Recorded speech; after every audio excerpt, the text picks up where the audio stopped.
তো অনেকেই জানতে চেয়েছেন যে আপনার জমিতে এরকম একটি বিদ্যুতের খুঁটি রয়েছে, সেই খুঁটিটি আপনার জমি থেকে আপনি কিভাবে সরাবেন, খুব সহজে আবেদন করে নিজেই কিভাবে সরাতে পারবেন। অনেকে এই বিষয়টা জানতে চেয়েছেন, কারণ দেখা যায় অনেকের জমির উপরে বিদ্যুতের খুঁটি বা বিদ্যুতের তার রয়েছে, সেই খুঁটি বা তার সরানোর জন্য খুঁটি বা তার থাকার কারণে অনেকেই ঘর নির্মাণ করতে পারতেছে না বা প্রয়োজনীয় কাজ করতে পারতেছে না। সেই ক্ষেত্রে বিদ্যুতের খুঁটি বা তার সরাতে হলে আপনি কি করবেন? আপনার প্রথমেই এরকম একটি বিদ্যুতের খুঁটি আপনার জমি থেকে সরাতে হলে প্রথমেই আপনাকে 1725 টাকার মাধ্যমে সংশ্লিষ্ট বিদ্যুৎ অফিসে আবেদন করতে হবে।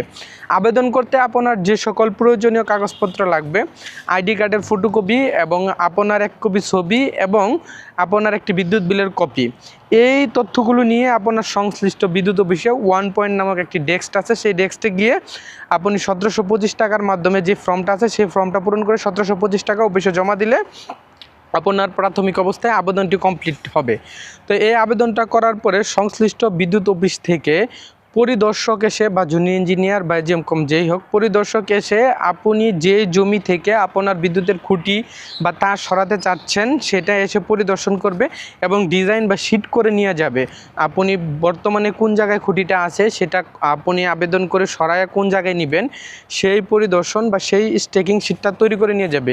এটা তৈরি করে নিয়ে যাওয়ার পরে সংশ্লিষ্ট অফিসের অফিস প্রধানগণ অনুমোদন হওয়ার পরবর্তী সময়ে আপনাকে একটি চিঠির মাধ্যমে আপনাকে জানিয়ে দেওয়া হবে কত টাকা বিদ্যুৎ অফিসে আপনার জমা দিতে হবে।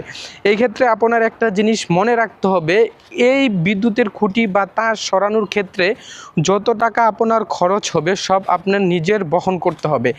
আপনার জমি থেকে বিদ্যুতের খুঁটি হোক বা তার হোক, যেটাই হোক, আপনি যদি সরাতে যান এই ক্ষেত্রে যত টাকা প্রয়োজন হবে সেটা আপনার নিজের বহন করতে হবে। সেই চিঠিটা আসবে, সেই চিঠিতে উল্লেখিত যে টাকাটা থাকবে সেই টাকাটা আপনার সংশ্লিষ্ট বিদ্যুৎ অফিসের ক্যাশ শাখায় জমা দিলে পরবর্তীতে সেটা ঠিকাদার টেন্ডারের মাধ্যমে ঠিকাদার কর্তৃক সেই কাজটি আপনার সম্পূর্ণ করে দেবে।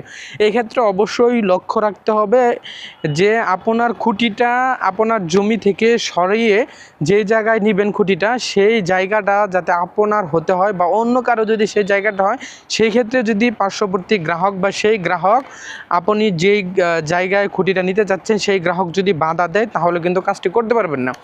এর জন্যই আবেদন করার পূর্বেই আপনার খুঁটিটি কোন জায়গায় স্থানান্তর করবেন বা সরাবেন সেই স্থানটা নির্ধারণ করবেন এবং সেই জায়গায় কোনো বাধা আছে কিনা সেটা নিশ্চিত করবেন। যদি বাধা থাকে তাহলে কাজটা করতে পারবেন না। সেই ক্ষেত্রে আপনি বিদ্যুৎ অফিসে টাকা জমা দিলেন কিন্তু পরবর্তীতে কাজটি হলো না, পরে বিদ্যুৎ অফিসকে দোষারোপ করলে কোনো লাভ হবে না। এই ক্ষেত্রে আরেকটা জিনিস আপনাকে লক্ষ্য রাখতে হবে, যেহেতু বিদ্যুতের খুঁটি বা তার সরানো একটি লং প্রসেস এবং দীর্ঘ সময় লাগে, বিশেষ করে এটা অনেক পরিদর্শক, তারপরে অনেক কর্তৃপক্ষের অফিস প্রদানের অনুমোদন প্রয়োজন হয় এবং ঠিকাদার টেন্ডার হয় এবং টেন্ডারে ঠিকাদার পায়, তারপরে ঠিকাদার কাজ করে, অনেকগুলো ডিপার্টমেন্ট এর সাথে জড়িত রয়েছে। সেই ক্ষেত্রে এই আবেদনগুলো করার ক্ষেত্রে একটু ধৈর্য সহকারে আবেদন করার চেষ্টা করবেন, তাহলে এই কাজগুলো খুব দ্রুত আপনি করাতে পারবেন। এই আবেদন করার ক্ষেত্রে অবশ্যই একটু ধৈর্য নিয়ে আবেদন করবেন, তাহলে এই নিয়মে আপনার জমি থেকে বিদ্যুতের খুঁটি বা তার খুব সহজেই সরাতে পারবেন। আশা করি বুঝতে পেরেছেন। ধন্যবাদ।